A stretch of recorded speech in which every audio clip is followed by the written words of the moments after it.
दोस्तों स्वागत है आप सभी लोगों का इस शानदार वीडियो में। तो दोस्तों इस वीडियो में हम लोग क्लास 10th में द्वारा प्रकाशन का एक्सरसाइज 6.4 का क्वेश्चन नंबर 14 सॉल्व करेंगे, जो हमारा एकदम आसान क्वेश्चन है। और ये क्वेश्चन इस एक्सरसाइज का लास्ट क्वेश्चन है और इसे हम लोग एकदम बेहतरीन तरीके से सॉल्व करने वाले हैं। तो ये क्वेश्चन नंबर 14 देखते हैं और इसे कितनी आसानी से सॉल्व किया जा सकता है। आइए देखते हैं 14 नंबर क्वेश्चन।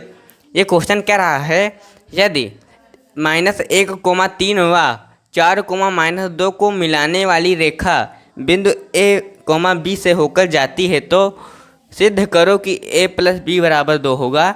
तो सबसे पहले करना क्या होगा, हमें एक रेखा बनानी होगी।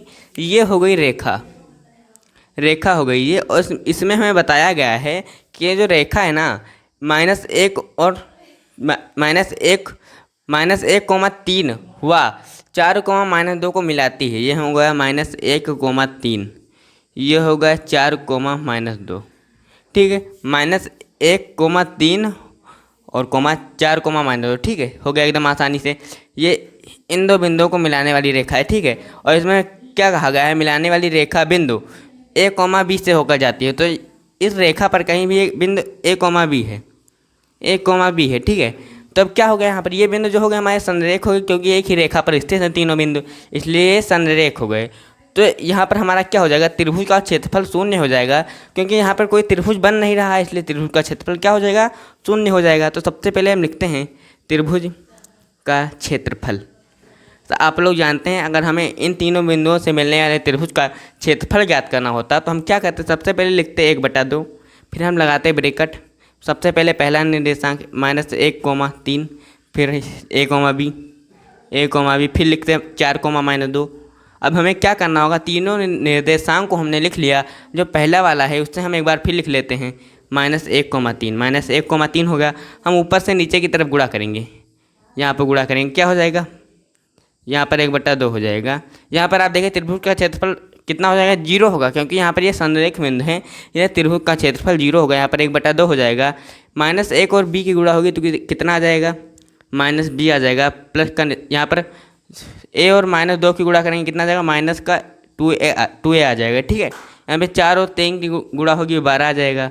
ब्रैकेट लगाएंगे, माइनस का निशान लगाएंगे, यहाँ पर नीचे से ऊपर की तरफ गुणा होगी तो -1 और -2 की गुणा होगी, कितना आ जाएगा, +2 आ जाएगा। यहाँ पर 4 और B की गुणा होगी, कितना आ जाएगा, 4B आ जाएगा। यहाँ पर A और 3 की गुणा होगी, कितना आ जाएगा, 3A आ जाएगा। ठीक है, यहाँ पर ब्रैकेट लगाएंगे, बराबर का निशान लगाएंगे। यहाँ पर 1/2 हमारा इस तरफ गुणा में इस तरफ आ जाएगा। यहाँ पर ये इस तरफ गुणा में इस तरफ आएगा, कितना हो जाएगा, भाग में हो जाएगा। 0 से भाग करने पर इस तरफ हमारा 0 हो जाएगा, 0 बराबर। यहाँ पर ब्रैकेट लगाएंगे, -B हो जाएगा, -2A, प्लस का 12 हो गया। यहाँ पर माइनस हटाएंगे तो सब प्लस से कहेंगे माइनस के हो जाएंगे, तो -2 -4B हो जाएगा। यहाँ पर -3A हो जाएगा। ठीक है, यहाँ पर A हो गया हमारा, यहाँ पे -B है, यहाँ पर -4B है, तो जुड़ जाएगा। यहाँ पर -5B हो जाएगा। यहाँ पर -2 है, यहाँ पर -3 है, यहाँ पर भी -5A हो जाएगा।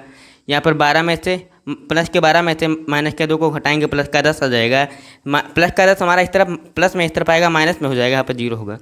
इस तरफ प्लस में इस तरफ माइनस में हो जाएगा, तो कितना आ जाएगा, यहाँ पर -5B -5A बराबर -10 हो जाएगा। यहाँ पर आएगा माइनस में हो जाएगा। ठीक है, यहाँ पर -5 कॉमन कर लेंगे तो B + A बराबर -10 आ जाएगा। यहाँ पर क्या हो जाएगा हमारा, यहाँ पर हो जाएगा 5 को हम उस तरफ भेजेंगे, कितना हो जाएगा, B + A बराबर कितना आ जाएगा, -10/-5 आ जाएगा। भाग करेंगे, माइनस कैंसिल हो जाएंगे तो हमारा +2 आएगा। हम यहाँ पर B + A लिखें या फिर A + B लिखें, बात एक ही होगी हमारी। तो A + B हो जाएगा, बराबर में 2 आ जाएगा हमारा।